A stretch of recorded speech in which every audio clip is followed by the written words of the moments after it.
Hello students, and today we are discussing about chapter number 6. Okay, and the name of the chapter is एक एक नियम मतलब unitary method. ठीक है, तो यूनिटरी मेथड क्या होता है, चलिए स्टार्ट करते हैं. एक एक नियम का शाब्दिक अर्थ है एक पर आधारित नियम जो सिर्फ एक पर ही जो है आपका डिपेंड होता है. अर्थात जब किसी समस्या में किसी एक यूनिट राशि का मान ज्ञात करके वांछित मान उसे मान की सहायता से प्राप्त करते हैं तो यह नियम एक एक नियम कहलाता है. ठीक है, जैसे कि हम जानते हैं कम संख्या वाली वस्तुओं की जो कीमत है वो कम होती है. जिनकी कम संख्या होती है उनकी कीमत भी डाउन होती है. इसलिए यदि वस्तु की कोई संख्या दी गई है तो एक वस्तु की कीमत निकालने के लिए दी गई संख्या का दी गई वस्तु की संख्या से विभाजन किया जाता है. ठीक है, एक फॉर्मूला है एक वस्तु की कीमत दी गई संख्या अपॉन वस्तुओं की संख्या. ठीक है, यदि एक वस्तु की कीमत ज्ञात हो तो अभिष्ट संख्या की वस्तुओं की कीमत एक वस्तु की कीमत और वस्तुओं की संख्या को गुणा कर प्राप्त की जा सकती है. ठीक है, तो अभिष्ट संख्या एक वस्तु की कीमत मल्टीप्लाई वस्तुओं की अभिष्ट संख्या. ओके, देखिए इसका एग्जांपल देखते हैं. 30 पेंसिलों की कीमत 90 रुपीज है. ठीक है, 20 पेंसिलों की हमें निकालनी है तो एक पेंसिल की कितनी होगी 90/30 और 20 की कितनी होगी 90/30 इंटू 10.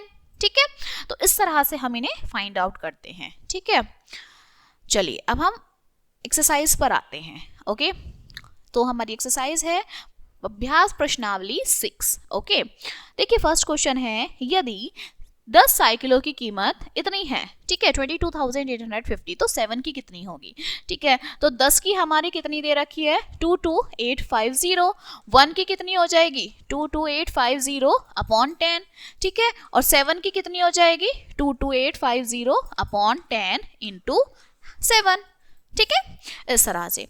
नेक्स्ट है 5 दर्जन डिब्बों की कीमत 80 रुपीज है तो 5 दर्जन डिब्बों की कीमत कितनी होगी.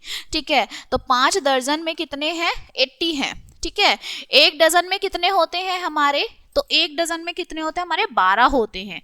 ठीक है, तो एक डजन की कितनी होगी 12 मतलब क्या हो जाएगी यहाँ पे 80/5. ठीक है, और 5 डिब्बों की बतानी है तो एक डजन में हमारे 12 डिब्बे होते हैं है ना, तो 5 डजन में कितनी होगी हमारे यहाँ हम 12 लिख लेंगे. ठीक है, तो यहाँ हमारी एक डजन में 12 डिब्बे होते हैं मतलब 5 डजन में कितने होंगे 5 इंटू 12.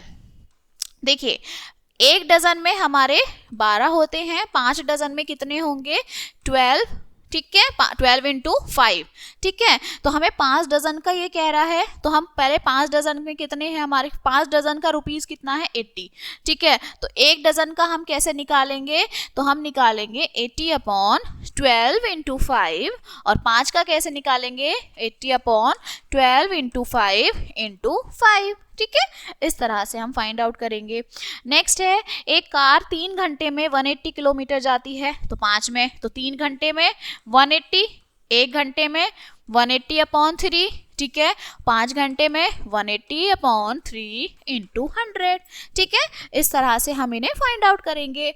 ठीक है, चलिए अब ऐसे ही हमारे ये सारे क्वेश्चंस होने हैं. एक दो हम कोर करते हैं. जैसे 11 वाला है 35 कुर्सियों की कीमत है तो हमें कितनी बतानी है 1750 में कितनी मेजें आएंगी. ठीक है, तो 35 कुर्सियों की कीमत इतनी है तो हमें ये तो हमारा क्या दिया हुआ है 8750 में हमारी 30 कुर्सियां आ रही हैं.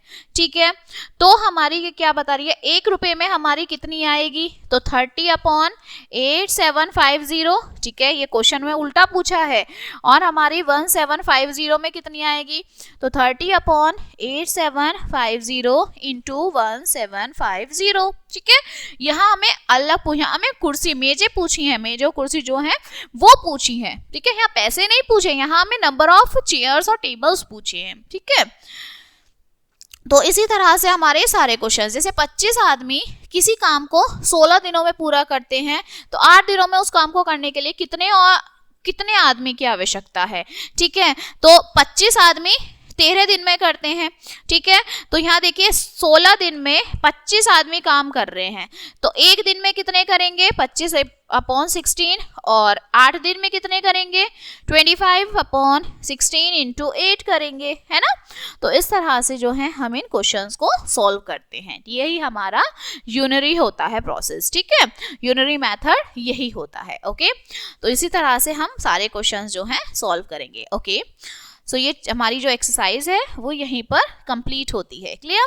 तो इसमें जितने भी क्वेश्चंस हैं हमारे, पहले हम जितना गिवन है वो फिर 1 का निकालेंगे, एक में कितना होगा, और फिर जो नंबर्स दिए हुए हैं उनकी मल्टीप्लाई कर देंगे, clear. So this chapter is finished now and we will meet on the next chapter. Thank you.